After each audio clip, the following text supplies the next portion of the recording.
남편이 갑자기 저를 이제 툭 치면서 네. 소리 한장 찬잔 하자고 그렇게 이제 유혹을 해요. 가끔 하는 말이 갈 데 없으면 나한테 시집 오는 게 어떠냐. 때 없으면 네. 요즘에 그 출연 문의가 아주 쇄도한다고 들었는데 이렇게 시간 바쁘신 와중에 내주셔서 감사합니다. 예. 네, 감사합니다. 아 예. 왜 저희가 이렇게 아침에 이렇게 모셨냐면은 사실은 그러니까 저희 이제 아침에 진행을 네. 하잖아요. 네네네. 녹화로 할까 여러 가지 좀 생각을 하고 있었는데 왜 그랬냐면은 원래 이 시간대 섭외가 좀 어렵다고 제가 들었어요. 이 시간대 남편 밥 해줘야 된다. 네, 맞습니다. 예. 제가 또 이제 아내로서 늘 그 역할에 충실하려고 하거든요. 그래서 아침에 일어나시면은 간단하게나마 뭐 주스나 고구마, 계란, 과일 이런 것들을 아무래도 좀 해드려야 되기 때문에 네. 그게 제 역할이고 또 다음에 할 말을 하더라도 저는 늘 제 역할에 충실할 때만 또 제가 요구할 수 있는 거 그렇게 생각하기 때문에 제 역할은 충실히 하려고 하죠. 아 건강식으로 드시네요, 근데 아침에. 네, 건강식으로. 예, 그렇습니다. 혹시 설란 여사님 만드시는 메뉴 중에서 후보님 좋아하시는 메뉴 이런 게 따로 있나요? 아니요, 그거를 제일 좋아해요. 제가 해드리는 거를. 그냥 다 어떤 거든지. 야채, 네. 과일, 고구마 아. 이런 거를. 그러니까 아침에 계란 드리고 네. 그다음에 과일, 그다음에 네. 이제 고구마. 네네. 맨 나중에 이제 주스를 갈아서 드리는데 주스도 이제 블루베리, 네. 바나나 거기다가 이제 뇌에 좋고 치매 예방하는 호두 호두 좋죠. 호두를 넣고 네. 거기다 이제 요구르트, 우유 그렇게 해서 이제 갈아드리면 아주 좋아하죠. 아 오늘은 그러면 그렇게 해주셨어요? 아니면은 오늘은 늦어가지고 네. 그냥 왔어요. 조금. 오늘은 굶으셨다. 네네. 아니 혼자 챙겨 드셨겠죠. 혼자 챙겨 아니요. 아니요, 못 같이는 하는데 아, 못 그렇죠. 해드렸어요. 저희 방송 나오느라 못 네네네. 드셨다고 네네. 제가 그렇게 들었습니다. 근데 제가 그 여사님 영상을 좀 봤는데 네. 그 여사님 이제 어디 이제 포항에 가셔갖고 마이크 한번 잡으신 영상 봤어요. 근데 말씀을 굉장히 재밌게 잘하시더라고요. 일단 그래서 제가 찾아보니까 오래전에 노조위원장을 하셨습니다. 네. 노조위원장 출신으로 이제 30년 넘게 정치인 부인을 했으니까 이거는 이제 말을 잘할 수밖에 없는 조합이다. 예. 아니에요. 그래서 그런 건 아니고 저희 그 부친께서 상당히 유머러스해요. 예. 그래서 저희 부친의 그런 DNA를 조금 담지 않았나 이런 생각이 듭니다. 그래서 어릴 때부터 제가 조금 좀 사람들한테 좀 재밌게 해주려고 하고 좀 즐거운 그런 분위기를 만들기 위해서 뭐 하다 보니까 근데 그게 이제 몸에 좀 배기도 하고 이거는 노조위원장하고 상관이 없습니다. 그래요? 네. 노조위원장 그러면 어떻게 하시게 되신 거예요? 제가 이제 고등학교 졸업하고 예. 이제 서울 상경해서 학교 세진. 다닐 때 대학을 이제 실패를 하고 상경해서 이제 학원에 다니다가 네. 두 번째 또 낙방을 하고 그래서 공부를 이제 지속적으로 하려다가 우연히 친구를 만나게 됐어요. 네. 그래서 이제 구로공단을 알게 되고 구로공단의 세진전자라는 그 전자회사에 입사를 하게 됐는데 거기서 이제 잠깐 일을 하는 도중에 이제 노조가 결성이 됐어요. 그래서 저는 이제 노조에 대해서 관심도 없고 잘 모르지만 어느 날 이제 저희 그 전직 위원장이 와서 본인이 회사를 그만둔다. 근데 보니까 당신이 상당히 그 리더십도 있는 것 같고 예. 또 사람들한테 많은 그 인기가 있는 것 같다. 당신 노조위원장을 해줬으면 좋겠다. 이런 이제 제안을 해서 처음에는 고민을 굉장히 많이 했죠. 네. 나는 노조의 노자도 모른다. 나는 안 하겠다. 자신이 없으니까 한 일주일 정도 고민하다가 그 제안을 이제 수락했죠. 이거는 이제 제가 지금까지 살아왔던 세계와 이제 좀 다른 분야잖아요. 그래서 호기심도 있고 일단 제안이 왔으니까 생각해보고 한번 해보자. 그런 결심을 하게 됐지요. 그래서 이제 나름대로 열심히 하면서 노조가 잘된 사업장을 찾아다니면서 공부도 하고 배우기도 하고 또 저희 이제 상급단체에 가서 조직과 관련해서 여러 가지 이제 법이나 그런 것도 좀 공부를 하고 나름대로 이제 거기에 대한 뭐 지식과 상식 이런 것들 쌓도록 노력을 했지요. 네. 네. 지금이야 이제 노조라고 얘기를 하면은 많은 분들이 이제 민노총 노조를 많이 생각을 하실 텐데 약간 거친 모습도 많이 생각을 하실 텐데 그때 노조는 진짜 힘들었잖아요. 그렇죠. 지금 민노총이야 상당히 이제 정치적인 이슈를 가지고 얘기하지만은 그때 노조라는 거는 상당히 현장에서 기본적인 것도 좀 안 될 때 있지 않습니까? 그게 이제 79년 말에서 80년대 초 그때는 이제 거의 우리가 그 기본적인 것 요구하는 것 그게 이제 뭐 노동상권을 보장하라든가 휴일을 쉬게 해달라라든가 또는 임금 인상을 좀 해달라라든가 또는 뭐 공휴일 있잖아요. 공휴일 쉬게 해라. 하여튼 그런 아주 기본적인 것들 지금은 뭐 다 이루어진 거죠. 네네. 이제 그런 걸 요구하고 특히 이제 여성들 같은 경우는 뭐 산전산후 휴가를 보장하라. 그리고 생리휴가를 보장하라 등등 그런 거였죠. 아, 진짜 네. 노조 운동이었잖아요. 물론이죠. 아주 기본적인 그런 것들. 이제 그런 것들을 요구 조건으로 내걸고 저희가 뭐 투쟁을 하거나 그런 노조 활동이. 그 위원장님 계셨을 때 그러면 세진전자에서 파업도 하고 막 그런 것도 있었어요. 그럼 그때? 세진전자서요. 네. 네. 거기서. 이제 노조를 하면서 아무래도 이제 회사에서는 그 당시에 노조를 인정하지 않으려고 하는 그런 거였죠. 그래서 이제 저희 같은 경우도 회사가 아주 잘 돌아가는 1,500명 정도의 사업장이었거든요. 그래. 상당히 규모가 있는. 예. 그래서 이제 저희도 맨 처음에 노조를 인정하지 않으려고 했기 때문에 회사에다가 일정하게 저희 그 요구 조건을 내걸고 준법 투쟁이라는 것을 실시를 했어요. 이제 그 당시에는 10시간 또 3개대로 이렇게 돌아가는 경우였기 때문에 저희가 이제 8시간만 일하고 잔업을 안 하겠다. 그리고 회사에 공문을 발송하고 바로 즉각적으로 저희가 이제 그 다음날 네. 준법 투쟁을 실시를 했는데 회사에서 이제 깜짝 놀랐죠. 이게 이제 거의 저희가 100% 수출을 하는 업체였기 때문에 일본에 뭐 이게 나가야 되는 양이 이제 안 나오니까 그래가지고 회사에서 깜짝 놀래가지고 이제 저희를 불러서 그때는 저희가 또 어렸잖아요. 그렇죠. 20대 한 네. 중반 중후반 요거밖에 안 되기 때문에 굉장히 막 겁이 나면서도 실질적으로 한번 노조에 인식을 좀 하게 하자 그래서 이제 했는데 회사에서 놀래고 저희도 사실 이제 조금 당황스럽지만 네. 그래서 이제 그 회사도 잘 이렇게 타협을 해서 바로 이제 투쟁을 풀기는 했거든요. 네. 치열하게 살아오셨어요. 그때부터 일단 본인이 내가 리더십이 있다. 내가 어떻게 보면 말에도 재주가 있다. 이런 걸 좀 알게 되셨지 않을까 생각을 좀 하는데요. 그렇게 노조위원장 하실 때 김문수 후보님을 만나게 되신 거잖아요. 네네. 어떻게 만나게 되신 거예요? 저희가 이제 그 상급단체에 저희가 있는데 어느 날 우리 김문수 후보가 문을 열고 이렇게 딱 들어오는데 네. 그때는 이제 노조위원장이라고 하신 분들은 보통 30대, 40대, 50대 조금 이제 연륜이 계신 분들이었어요. 그렇죠. 그리고 주로 이제 남성분들. 그런데 이제 사업장에 그 상급단체에 있었는데 딱 들어오는데 우선 이제 젊었죠. 네. 젊은 데다가 뭐랄까 얼굴도 굉장히 맑고 네. 맞죠. 약간 그냥 상큼하면서도 프레시한 네. 문을 딱 열고 들어오는 들어오는데 그 맑고 순간. 상큼하고 순수한 사람이 딱 들어왔다. 그거를 이제 문을 열고 들어오는 순간 그게 이렇게 눈에 보였어요. 빛이 싹 비치네. 네. 네. 이제 빛까지는 아니지만 그런데 이제 네. 보니까 완전히 8대2 가르마를 타가지고 네. 약간 촌스럽긴 해도 그 당시는 다 모든 사람들이 촌스럽잖아요. 에이, 지금 그렇죠. 우리로 그때. 논으로 볼 때는 예. 그렇지만 상당히 사람이 좀 똑똑해 보이고 그래서 우선 젊다는 거에 대해서 굉장히 제가 속으로 환영을 했죠. 이제 그런 인상을 받았죠. 근데 보자마자 대뜸 이제 껌을 줘요. 껌이요? 네. 그 당시에는 이제 줄 게 없어요. 네. 롯데 껌이죠. 네. 그래서 주머니에 늘 껌을 들고 다니면서 만나는 사람마다 이렇게 이제 줬는데 네. 본인 이제 주고 싶은 마음은 있는데 줄 게 이제 그거밖에 없는 거죠. 아. 네. 그래서 상당히 귀한 거였기 때문에 그때도 다 그냥 받고 또 감사하게 생각하고 그런 여사님한테 상황이었죠. 그럼 껌 줄 때는 껌에다가 뭐 사귀시다 이렇게 전혀 주시고 그런 그런 거 거 아니에요? 없었어요. 처음에는 전혀 그런 건 없었죠.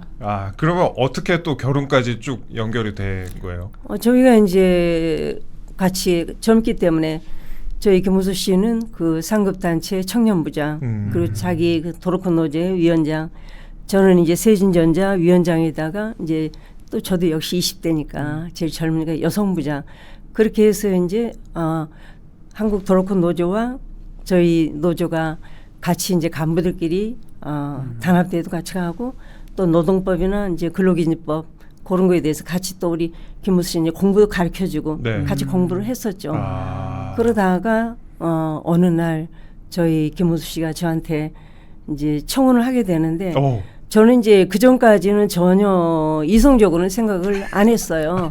어려 보이고 저보다 제가 이제 정신적으로 약간 그 성숙한 그런 아마 여성이었던 모양이죠.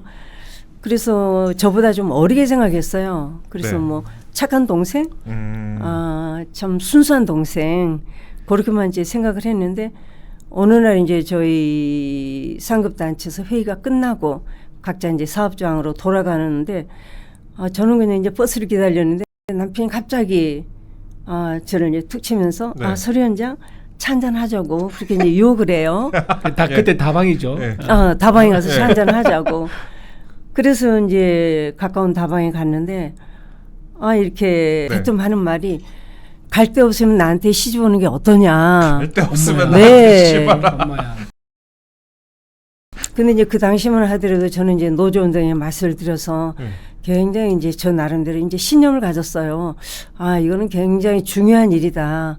내가 우리 여성사업장의 조합원들을 대변해서 실질적으로 이 사람들의 권익과 또 생활 환경과 가정 형편이 나아진다면은 이런 굉장히 중요한 일이다. 네. 그래서 제 나름대로 이제 사명감을 갖고 신념이 이제 끌으면서 20대 열정적인 그 나이 아니었겠습니까?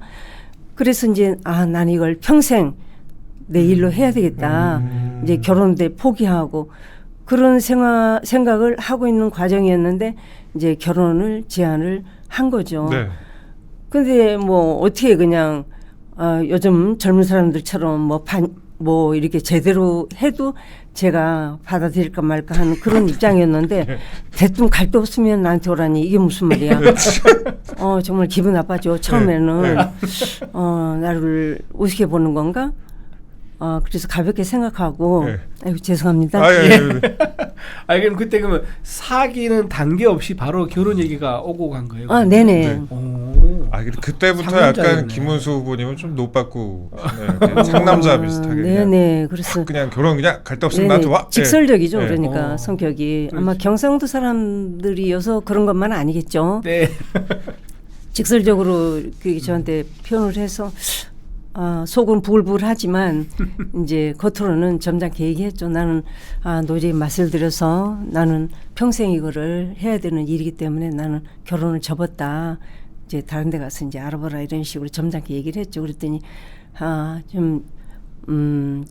생각할 기회를 줄 테니까 조금 더 두고 생각을 해봐라. 그래서 그 말도 기분 나빴어요.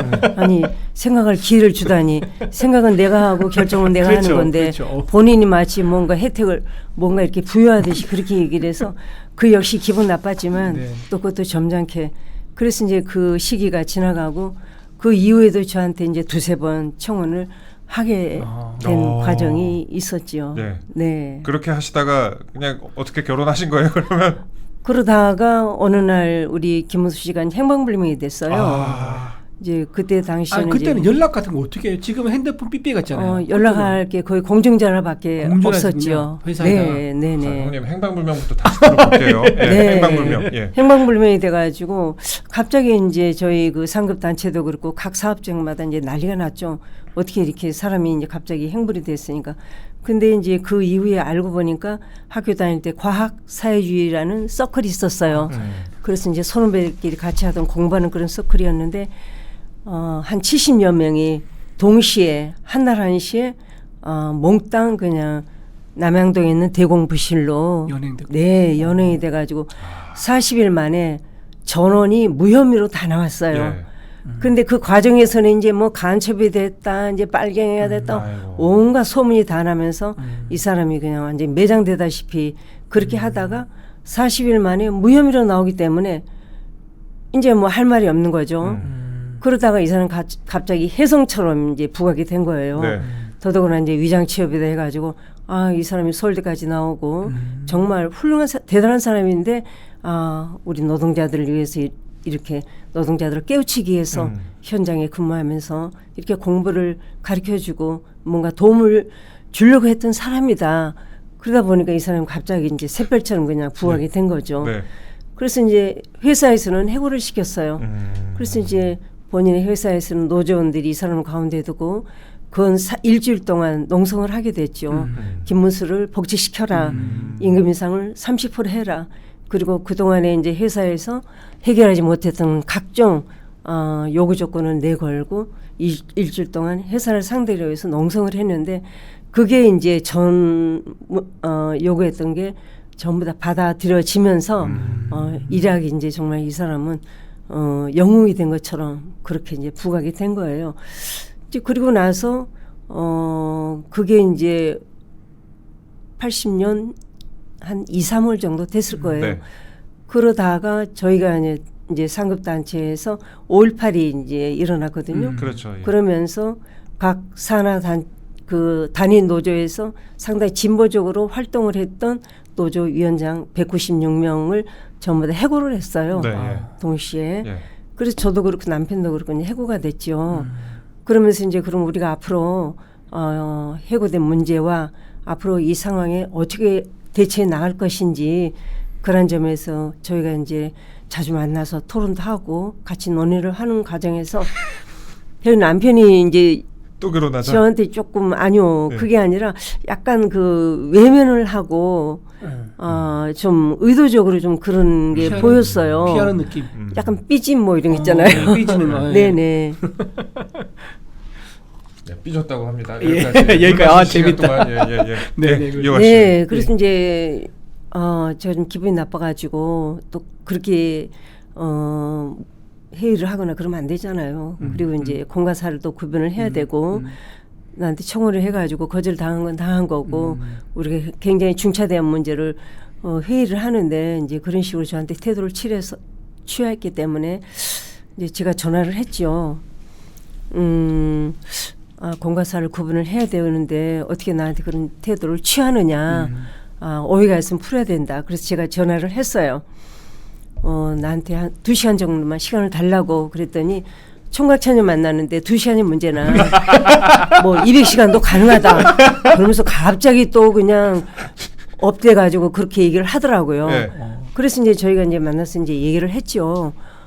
왜 공사를 구분하지 못하고 나한테 약간의 삐진 그런 태도를 취하느냐는 건 아니라고 이제 그러더니 자기가 좀 섭섭했다 그런 얘기를 하면서 다시 한번 그러면은 결혼에 대해서 얘기를 해보자. 그러면서 이제 제가 완전히 가로 밖으로 나간 사람이었는데 다시 이제 가로 안으로 들어오려고 한다고 완전히 뭐 어렵지도 않은 수학 공식 같은 얘기를 해요. 바로.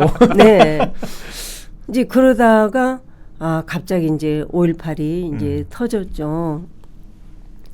그러다 저희도 이제 서로 그 잘 만나지도 못하고 수배가 된 거예요. 그때 이제 삼청 교육대로 그때 막 이제 사회가 엄청나게 이제 어려웠잖아요. 가지고 사람들이 그냥 삼청 교육대로 끌려가고 그러면서 저희 남편이 이제 수배가 된 거예요. 그러다가 어느 날 저희가 이제 마포에서 작은 제과점을 하고 있었어요. 네, 예. 저희 동생하고 같이. 그런데 완전히 수비자들 보면은 완전히 노숙자하고 똑같잖아요. 그렇죠. 정말 그 형편없는 차림으로 와가지고 이제 정말 오갈 데가 없다. 그러면서 우리 그 제과점에 작은 다락방이 있었거든요. 그래서 거기서 좀 이렇게 혹시 그런 여건이 있으면은 자기를 좀 이렇게 당분간 수배 기간이라도 좀 숨겨줄 수 있으면은 이제 감사하겠다고. 그래서 저희도 이제 결혼 얘기가 그때 이제 뚝 끊겼잖아요. 그렇죠. 그리고 서로 또 소원한 관계가 이제 됐어요. 안 만나다 보니까 이제 말만 됐지 실질적으로 우리가 뭐 더 이렇게 만남이 이어져 가지고 가깝게 되거나 그런 건 아니었거든요. 네. 그러다가 이제 그 방에서 한 몇 개월 있었을 거예요. 그러다 이제 수배가 풀리고 이제 그 과정에서 저도 이 사람에 대한 측은지심 그런 마음도 생기고 그래서 이제 결혼 얘기가 제기돼 가지고 결혼을 이제 하게 되는 그런 과정이 있었지요. 마포 제과점 다락방이 중요했네요. 네. 근데 이제 결혼을 하셨어요. 결혼을 하셨는데 결혼하고 나서도 오랫동안 또 고생을 하셨어요. 김문수 후보가 그제 이제 광주 교도소 시절 얘기를 하면서 또 오열하기도 하셨는데 네. 아내로서 엄마로서 옥바라지 육아에다가 옥바라지까지 하고 보통 힘든 일이 아니잖아요. 근데 이런 힘든 시간을 겪으면서도 이 남자를 믿은 이유. 예. 그거는 이제 기본적으로 서로에 대한 이제 신뢰가 있었기 때문이죠. 그리고 예. 이제 애초부터 저희가 신념이 같았기 때문에 사회의 어려운 부분들을 우리가 일을 우리가 담당을 해야 된다.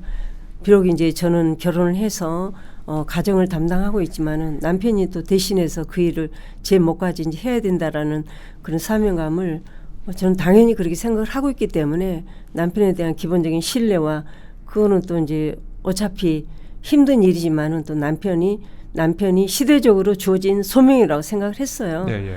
그래서 이제 처음에 저희가 문제가 터졌을 때 서울 노동운동 연합이라는 노동단체가 정부로부터 이제 탄압을 받고 또 이제 수배가 되고 결국은 이제 잡혀서 구속이 됐거든요. 그래서 그 재판 과정에서 뭐 서울구치소, 그다음에 안양교도소, 그다음에 목포교도소, 그 이후에 광주교도소에서 마지막으로 출소를 했거든요. 네. 그것도 처음에 저희가 7년형을 받고 그다음에 4년형을 받고 그다음에 3년으로 해서 이제 대법에서 3년형이 이제 결정이 됐죠. 네.